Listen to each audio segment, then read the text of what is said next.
السلام علیکم ورحمۃ اللہ وبرکاتہ. دی ټایم کې مونږ په بادر بانډه کې په غرونو کې او د فرید وای په ځای کې ناست یو، په دیره کې ناست یو. ماشاءالله ډېر ښکلی اټماسفیر دی، ډېر ښکلی ماحول دی.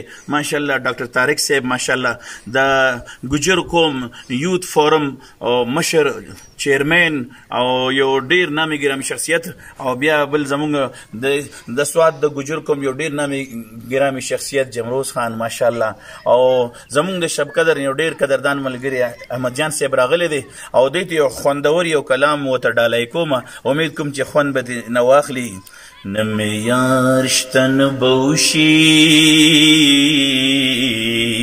اوسني یاران دي خوشي، چې حاجت درته وینا ستا به پلار نیکه هم خشي، کار چې خلاص شي داسې تختې د لیندې نه لاکه غشي، نو چې یاري په شل تالو شوه دا یاري به یاري څه شي.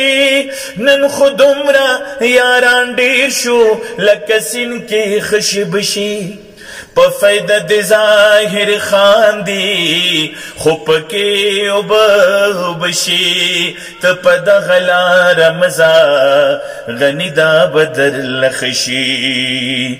جرم مې دا دی چې ما جرم هډو کړی نه دی، جرم مې دا دی چې ما جرم هډو کړی نه دی، سوځي مې کور ځکه ما کور د چا سېزلی نه دی.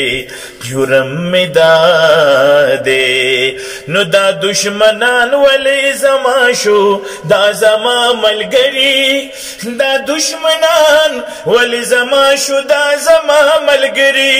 ما خو په تیر کې هم دشمن چاته ویلی نه دی، دشمن ویلی نه دی.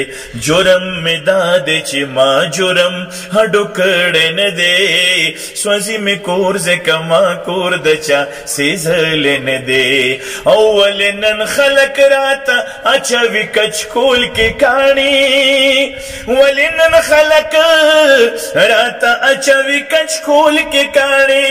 ما خو په تیر کې هم دشمن، ما خو په تیر کې هم فقیر چرته رټلی نه دی، ما خو په ژوند کې هم فقیر چرته رټلی نه دی، فقیر رټلی نه دی. جرم مې دا دی چې ما جرم هډو کړی نه دی، سوځي مې کور ځکه ما کور د چا سېزلی نه دی. نو زهر بدن کې مې خوار شو، بې وسي مې وژني، زهر بدن کې مې خوار شو بې وسي مې وژني. ګناه مې دا ده چې مې مار لړم وجلی نه دی، ګناه مې دا ده چې مې مار لړم وجلی نه دی، لړم وجلی نه دی. جرم مې دا دی چې ما جرم هډو کړی نه دی، سوځي مې کور ځکه ما کور د چا سوازق سېزلی نه دی. دا ګجر یوت فورم ټولو ته یې د مولوي تاج اکبر د طرف نه ډالۍ وي. السلام علیکم ورحمت الله.